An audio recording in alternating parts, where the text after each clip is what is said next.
Morning, everyone. We are coming to you live via Facebook streaming, YouTube streaming, and also via Skype.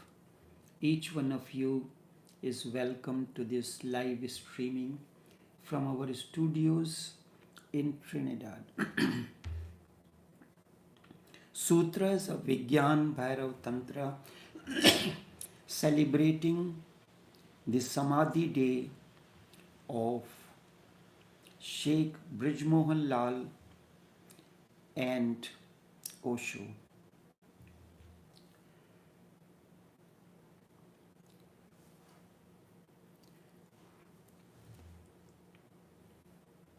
When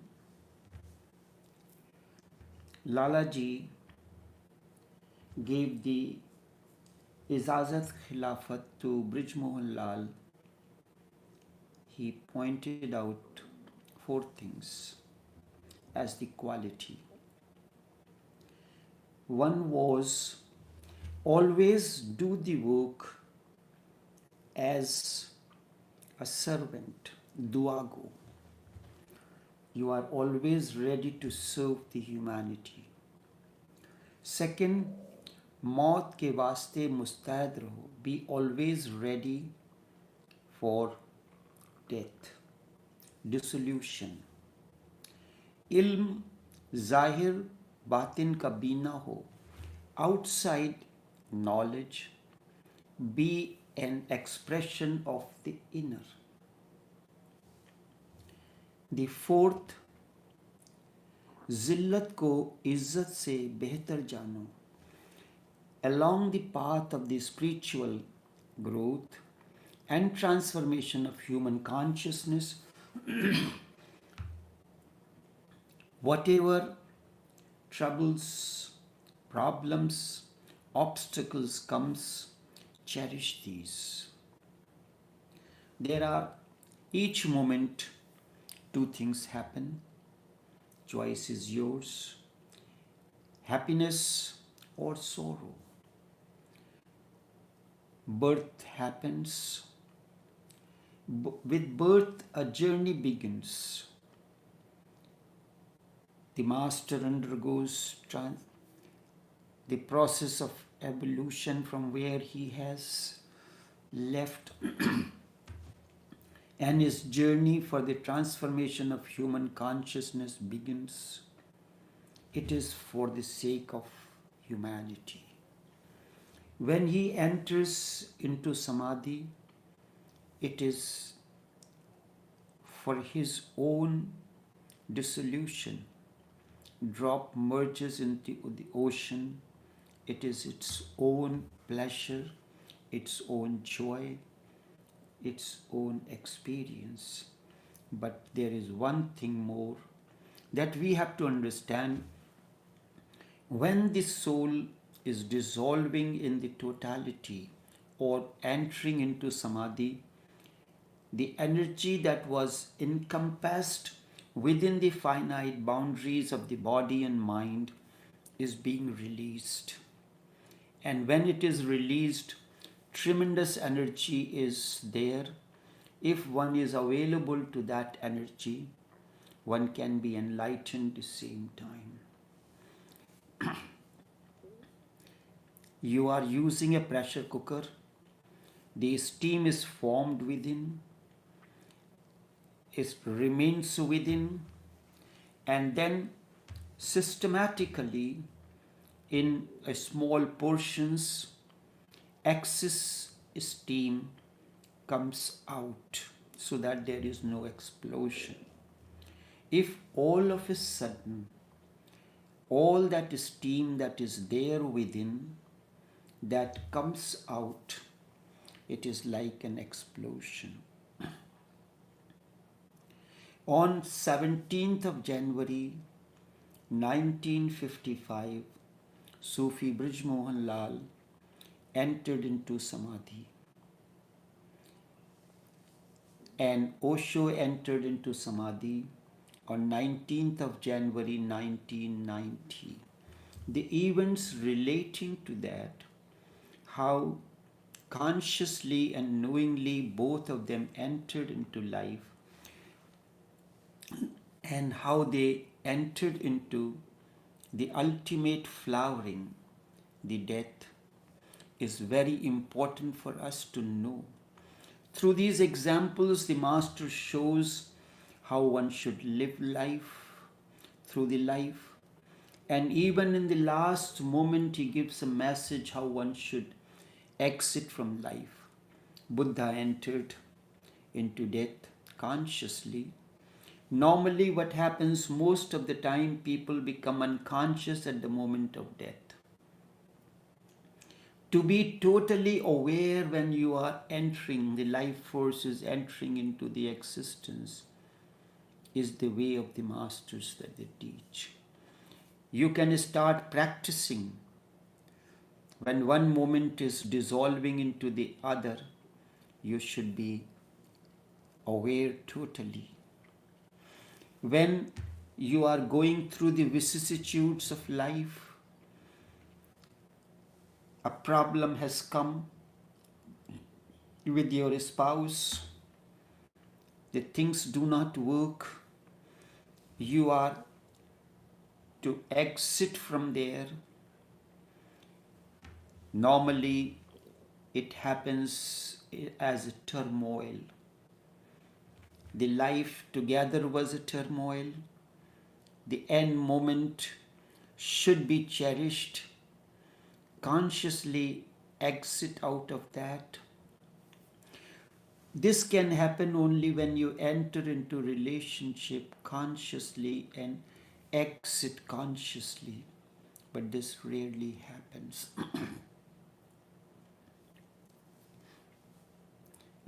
And then two events happen. When somebody is entering the life, it is known as birth. A journey begins, his or her own journey, and through that, once that person becomes the light onto himself or herself, her life can become a beacon light for the humanity. So when somebody is exiting from life, millions of people are making love. A womb is being created. What kind of soul will enter the womb? There are millions of souls hovering in the existence, waiting for the right womb to enter. This happens there. So these two things happen simultaneously. Birth happens on one side, and the exit, the death happens on another side. So it can be 17th of January, maybe the birthday of someone. 18th of January, 19th of January can be the birthday of someone. When the person comes into existence, it is an occasion to celebrate the death and birth together. Death of an awakened one and the birth of a new consciousness. If your birthday falls on these days, 17, 18 or 19, it is a great occasion to celebrate the two together. Each month, a magazine used to publish, monthly magazine, which will have along with the articles, the itinerary of Sufi Brij Mohanlal's visit to different places. There was no social networking, no phone or mobile facilities. So in the magazine, the program will be published that the master will be visiting these places. So it was an indication, information to those people who are living in those cities to arrange.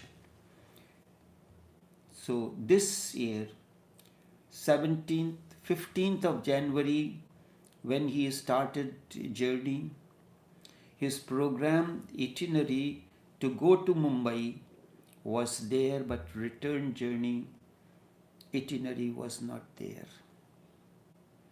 Did it happen? Nobody noticed while he was living.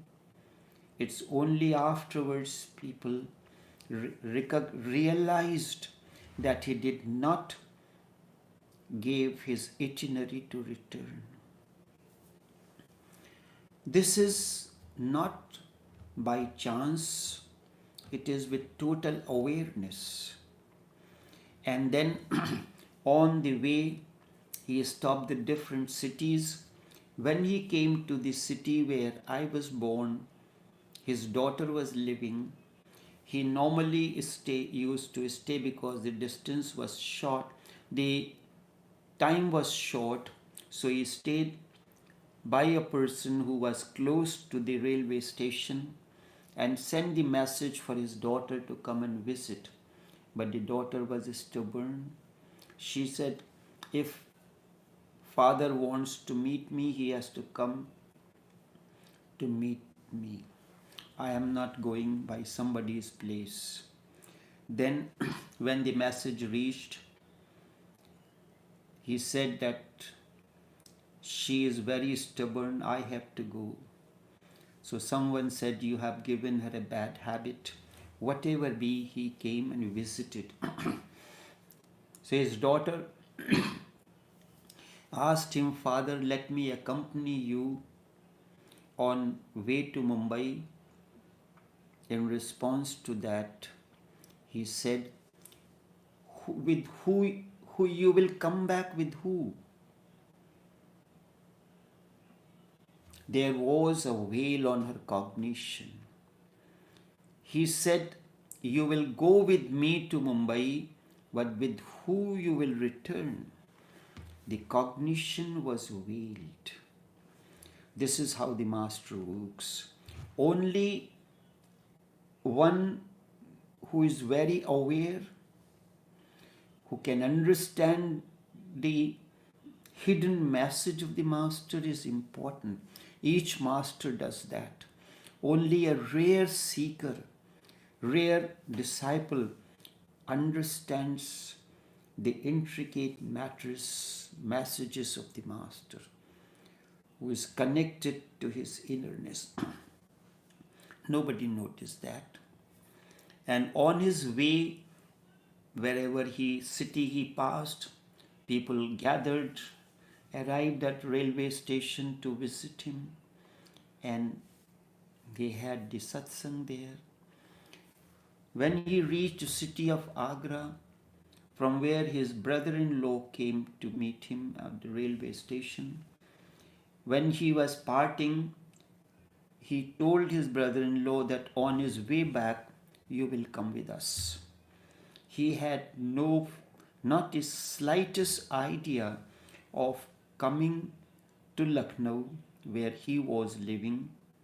This he realized afterwards, that the master gave indications of his final journey to each and every one. He reached on 17th of January 1955. When my grandmother asked him, let me accompany you, he could not treat her the way he answered the other. He answered his brother-in-law and his daughter, who you will return with, and to his brother-in-law that you will accompany us. He told her that you have already been to Mumbai. Next time when we are going somewhere else, the city I do not remember, then you will accompany us.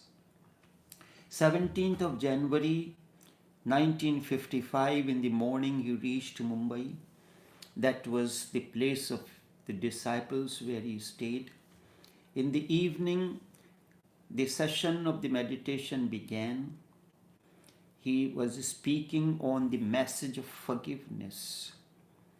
Message of forgiveness, and he took the example from the Hindu scripture Ramayana, where Ravan, the 10-headed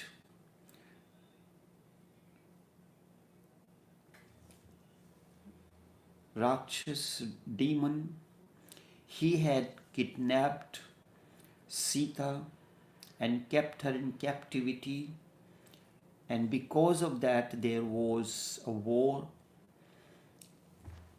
and now the war reached the final stages. It was between Ram and Ravan. Ravan was the last moment of his life. He said Ram even forgot his enemy who gave him so much of trouble in his lifetime. He forgave him, and his soul entered. Ravan's soul at the time of his death entered that of Ravan, and he did. With this, he said like this, Ravan's soul entered into Ram, and he flicked like this, and he became unconscious. 15-20 minutes after he came in senses. So the people did not know if my grandmother or his daughter was around, this would not happen. After he got his daughter married, he got a complete renunciation. He lost interest in life. Many times there were events when he tried to disappear from the life, go into the woods where nobody could find. But each time it was my grandmother or his daughter who saved him from entering into, not saved him, stopped him from, but this was an opportunity that none of these two people were around him. He told these people, there is no need for calling the doctor. This is normal with me. And just give me glucose with some lime juice and I'll be okay. So the people, there was no smartphone, no WhatsApp, no social media. So they sent a wire, and with the wire there is a telephone number. So Gurudev, Master and Conscious, call on phone. The message was sent. When the telegram reached, the first thing my grandmother knew what had happened. She realized that. She immediately removed the signs of married woman, which is the vermilion in on the forehead, the round bindi, the bangles, the 2 rings. She removed all that. My uncle Sufi Omkarnath was 17 years of age then. 17th of January, 7:30 he entered into Samadhi. No one knows from where 2 recluse appeared on the scene, and they said, I would like to spend time with him. I have been called. Called by who? By the Master, to complete the process of his Samadhi. And they remained with him, and he said, nobody, those people said, recluse, nobody should be allowed to enter. I will spend time with him alone. And the 2 of them remained until 4 o'clock in the morning. 4 o'clock they came out of the room chanting the mantra of Purna Samadhi. Om Purnamada Purnamidam Purnat Purnamudachyate Purnasya Purnamadaya Purnameva Vashishyate. He said he has attained a state of total Samadhi. If somehow he wants to come on his own, that is his will. Nobody should force him to do that. The body was to be brought to Lucknow. It took time. There was no plane or anything. It has to be brought by the train service, by railways. It came, it was brought on 20th of January, and when the funeral took place, when the body arrived at Lucknow Central Railway Station, there was such a huge crowd that all the gates of the railway station were open for public to enter. And that time the newspaper published Kabir relived. Article was published in the newspaper. Kabir relived. In this funeral procession, there were people from Hindu and Muslim religion. The place where he was living, that was a narrow lane. The traffic was there. The lane and the street was filled with people, even those who have never come to his communion, they were there. The cremation took place. According to Hindus, there are 10th day and the 13th day ceremony. On the 10th day ceremony, the relics are collected. They have to be enshrined. So before that, an incident happened. There were some people who were saying that how the cremation of Brij Mohan Lal should be done. Chachaji's, his father's cremation was done according to Islamic rites, and Lalaji's cremation was done according to Hindu rites. So when there was a confusion, Sufi Onkar Nath went to his mother and asked her, people are saying there is a difference, opinion is divided whether to carry on his funeral service in a Hindu way or Islamic way. So she told him, ask your father how would he like to have the funeral service done. So it is like an instructor is telling to the able student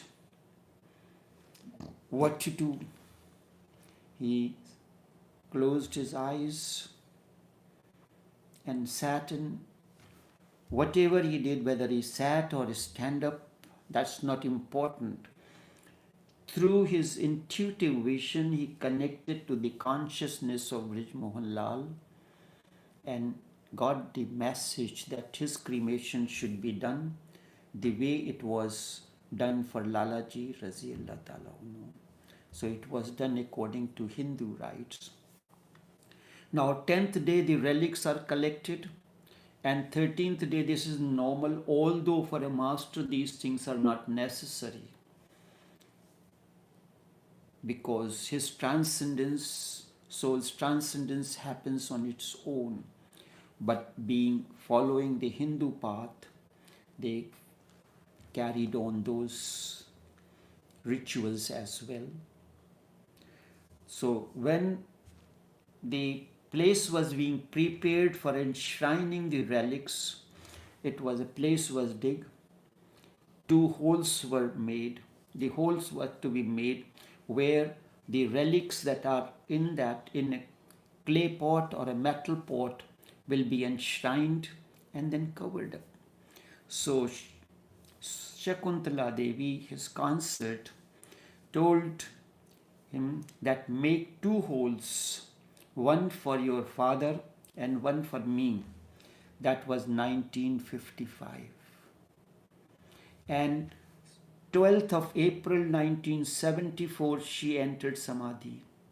From 1955 to 1974, She was ready.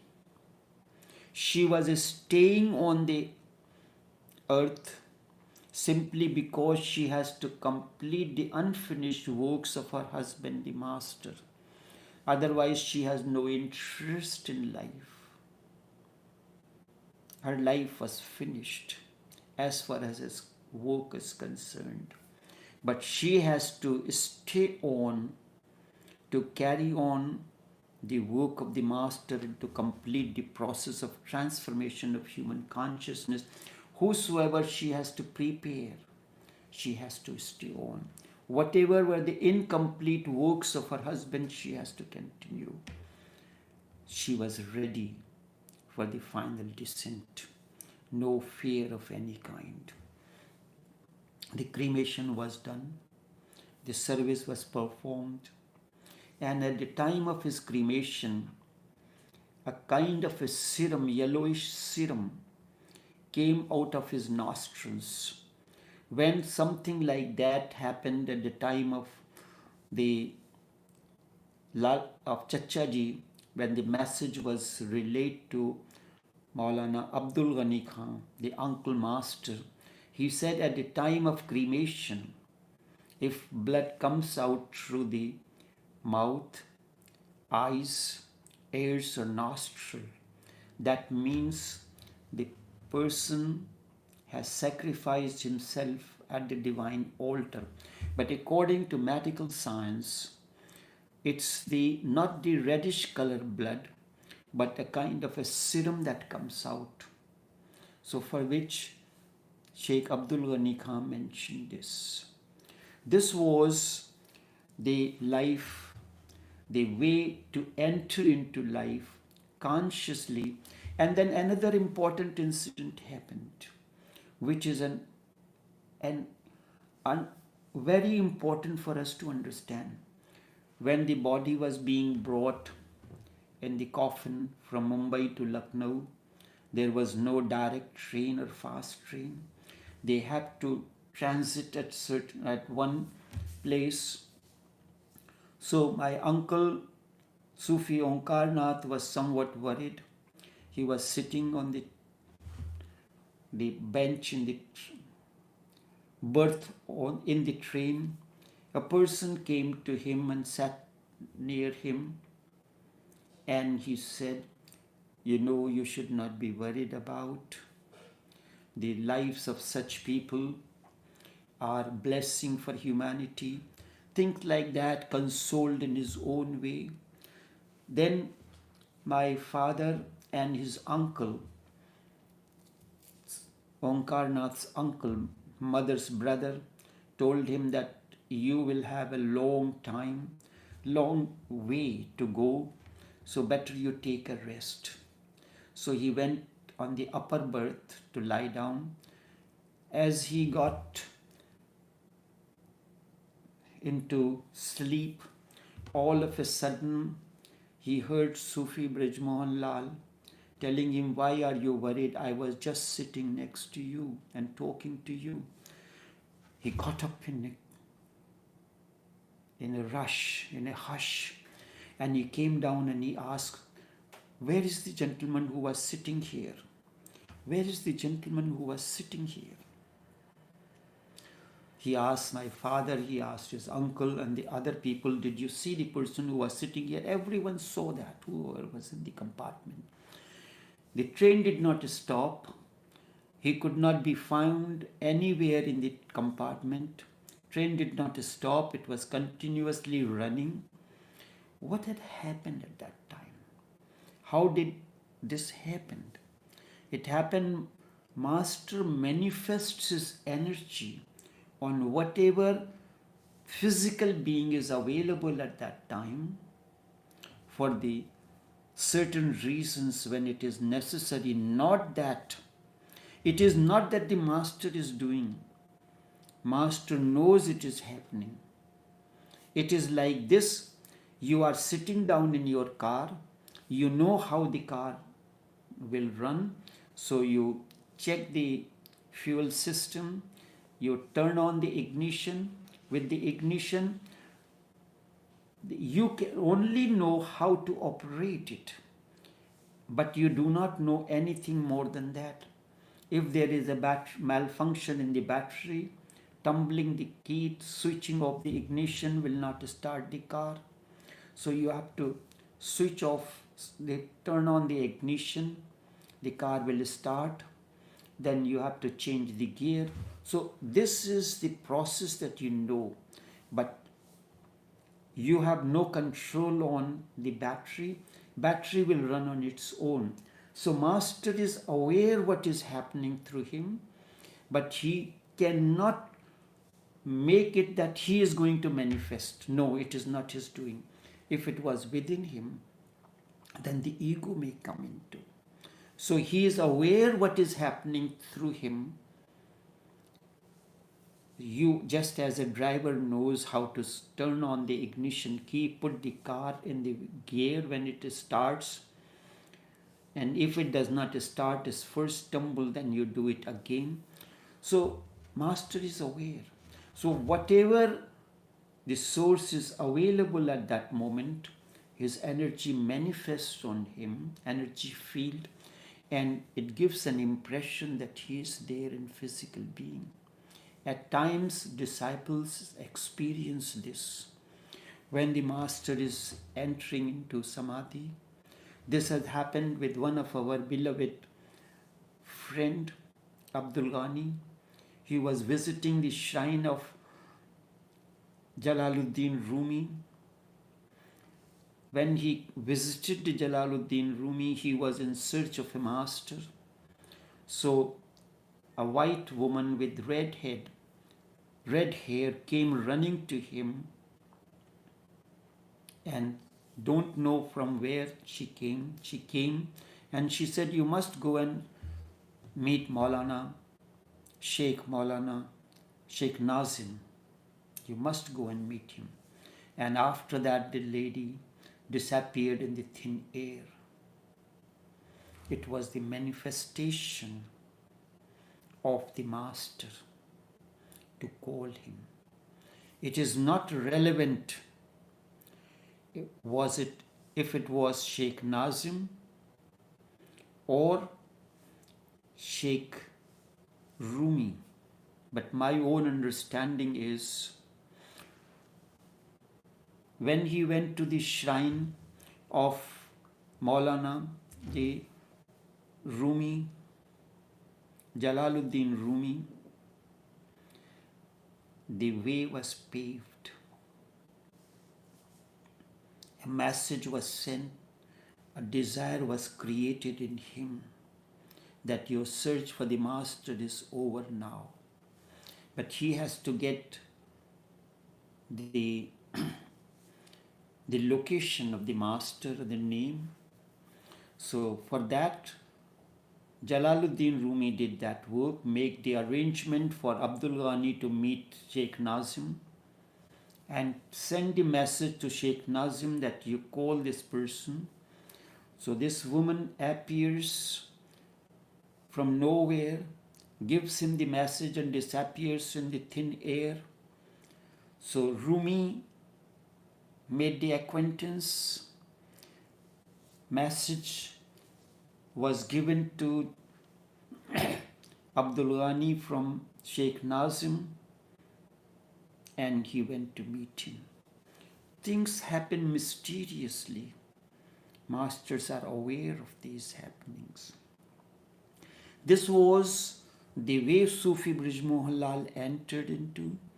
Firstly, they be always ready for death. मौत के वास्ते मुस्तैद हो.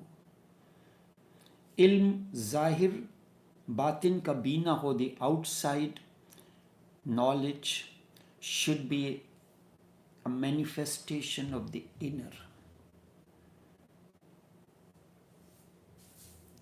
Then now 19th of January, Osho entered into Samadhi.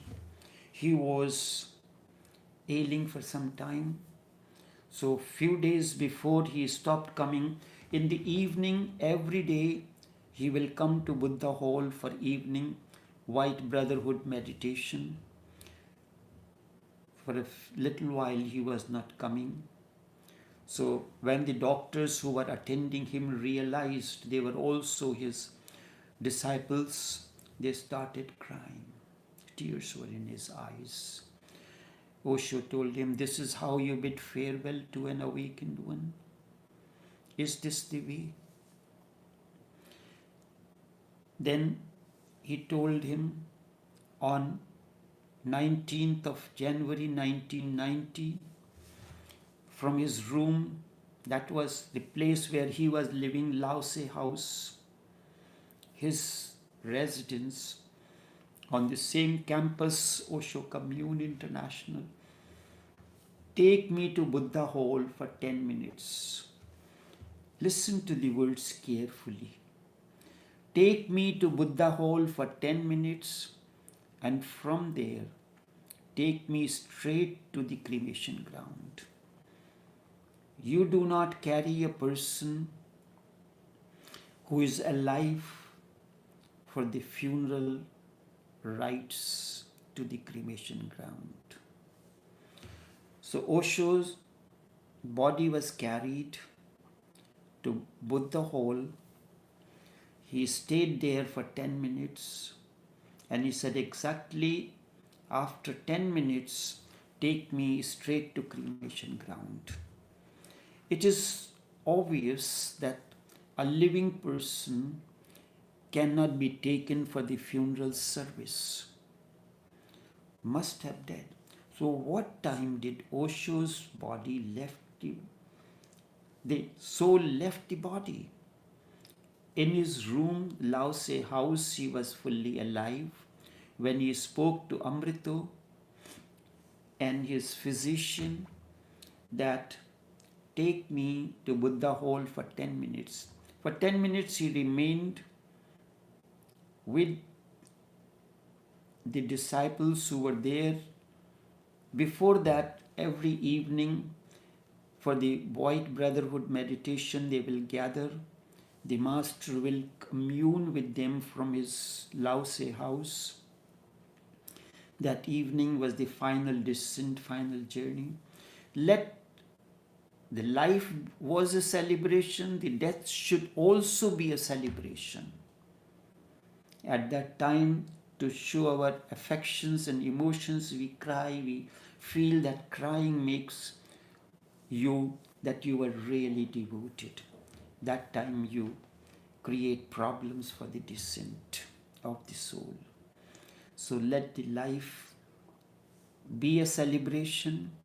The death too should be a greater celebration, because at the time when the soul, the ruh leaves the body, tremendous, the energy that was trapped in different forms, in different parts of the body, was making it alive. The hands, the feet, everything, the life force was flowing through every nerve, every vein, and every cell, every pore of the body was releasing from there. Tomorrow I will tell you I'll take a few minutes probably, the time of Lalaji, so you will know how does a master leaves the world and what we can learn from this. If you can live your life out of awareness, you can enter into death consciously also. So Osho, the moment when 10 minutes were over in Lause House, in Buddha Hall, where he was among the disciples, he was to be carried to the cremation ground according to his instructions. Soul left the body. That moment, on the 10th minute, the soul left the body. Osho was no more alive, because now his journey to the cremation ground has to begin. His journey from Buddha Hall to cremation ground has to begin. This is very important. All those people who are carrying on the business in the name of Osho, they do not understand the intricacies of the Master. Even those who are carrying the name the business in the name of other masters do not know how Brij Mohan Lal entered into Samadhi, what were the events, how Osho entered into Samadhi, the intricate aspects of it. When it was the time for Lalaji, he was having some problems, the physical problems, because somehow or the other he had to find a way and means to exit from the world, because on its own there is no need. So he was there was a person close by, a kind of a doctor who was always against Lalaji. He was called. So then he said, he came in, I guess, I'm not really sure about it. And he said, when last time come, then you called the doctor. You should have called me earlier. Lalaji said, whose death is approaching who? Nobody knows. But this humble servant is always ready for that moment. When the death approaches, he is always ready. He went home, the doctor, and in the afternoon when it was cold, somebody was sent to call him back. The message came that he died. When Lalaji was, that time he told nobody should remain in his room. Brij Mohan Lal remained. His son Jagmohan Narayan remained in the room. Shakuntala Devi, my grandmother, remained in the room. Maulana Abdul Ghani Khan, his uncle master, was in the room. And Lalaji's wife Jai Devi was in the room. The 6 people was in the room. Now Lalaji is narrating his descent. Imagine this. The soul is now leaving the big toe. It is no more there. That is lifeless. When you are giving a relaxation, a massage, you say that the big toe is filled with energy, then all the other toes in step, then ankle, then the calf,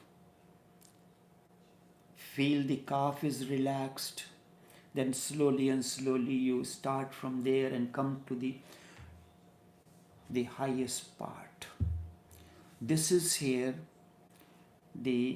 I have given a meditation in that. The first, it is like a black river entering through the big toes and reaching to the solar, to the 1,000-petal center. Light moves from the higher. There is a meditation in that, light of the being on YouTube, light of the being. So he was narrating, now the soul has left the inner step, ankle, calf, so there is no life.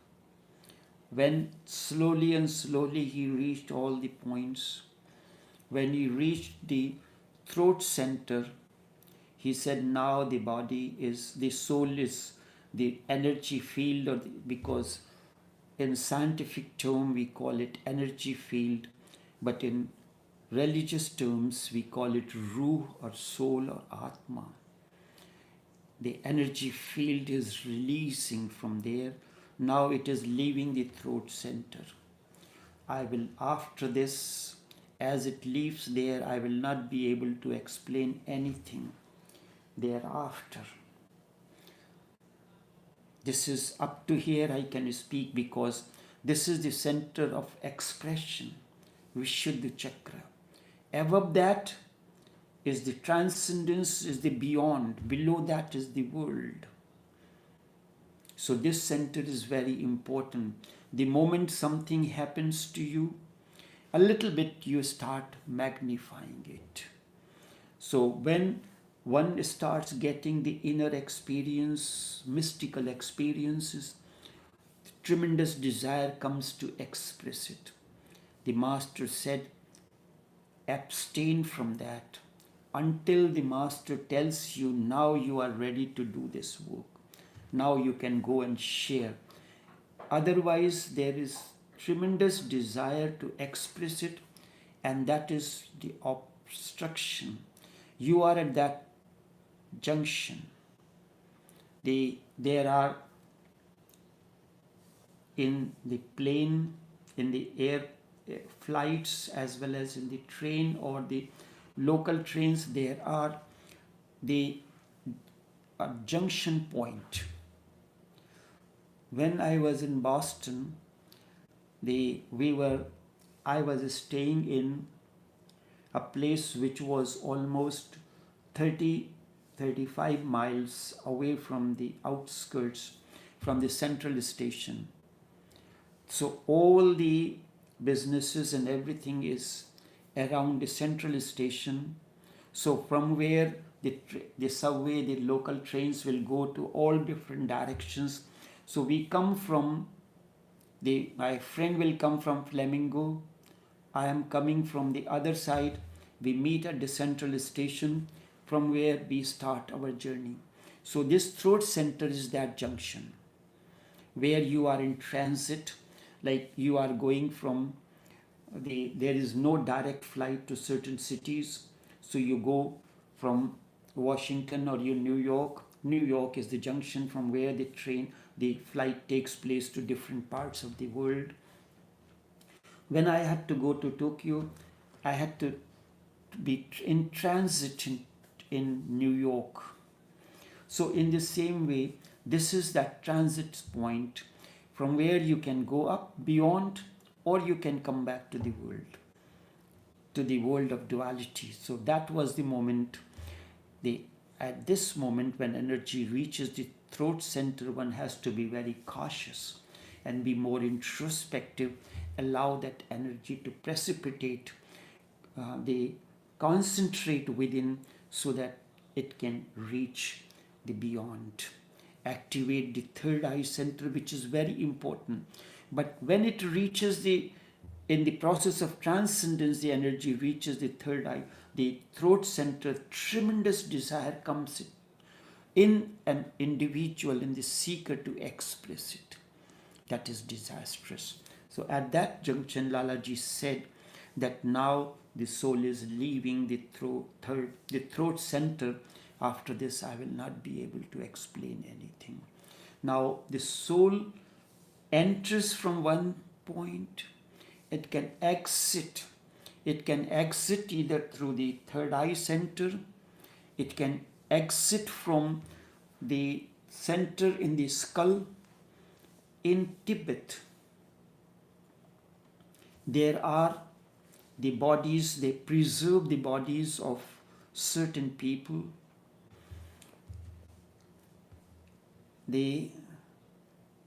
And then when the soul leaves, from that there comes a kind of a hole. It bursts this area, skull, and exits from there. So it happened that Jesus' body is there. And then there is a hole here in the skull. So everybody was in the room was locked. When time for the merger into the existence, the room was filled with tremendous light that blinded all those people who were in the room. All those people who were in the room. The 6, Brij Mohan Lal, no, 7 was there. Brij Mohan Lal, Raghuvar Dayal, Jagmohan Narayan, Jai Devi, Shakuntala Devi, and Abdul Ghani was there. They all saw a globe of light exit from his forehead and disappeared in the unknown oblivion, in the room, dissolved. All of them remain meditative. The master has left. He entered into Samadhi.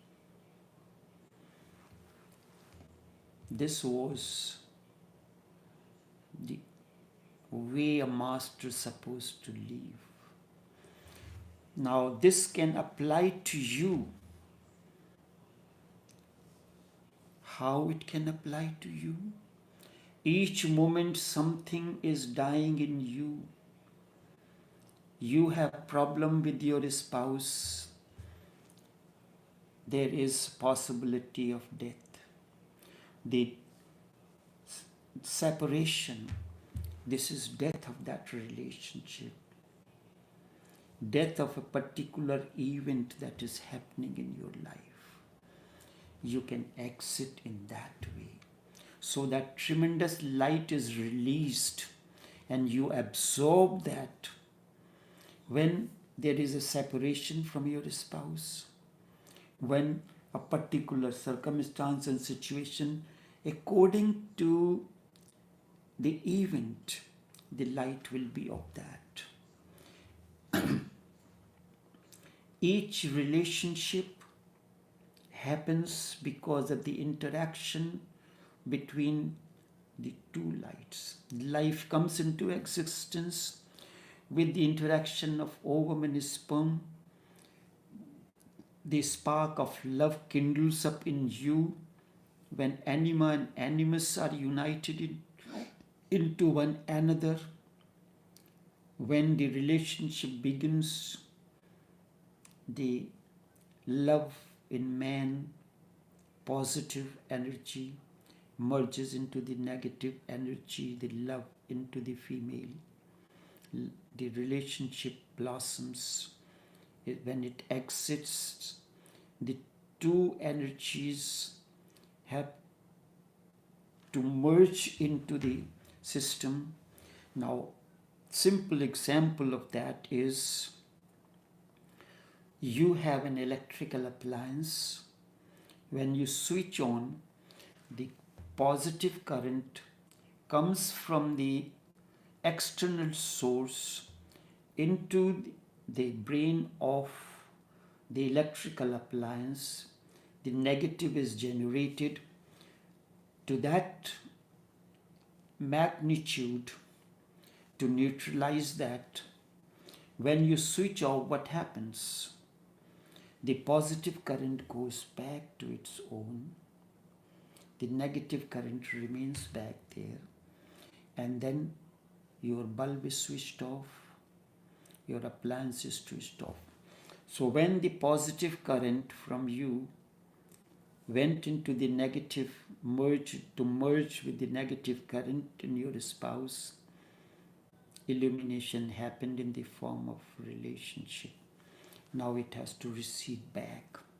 Is it not the death of that relationship? Is it not that you should celebrate the death of that relationship?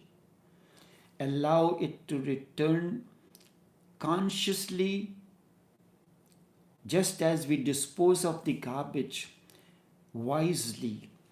We do not dispose of the garbage that can create damage.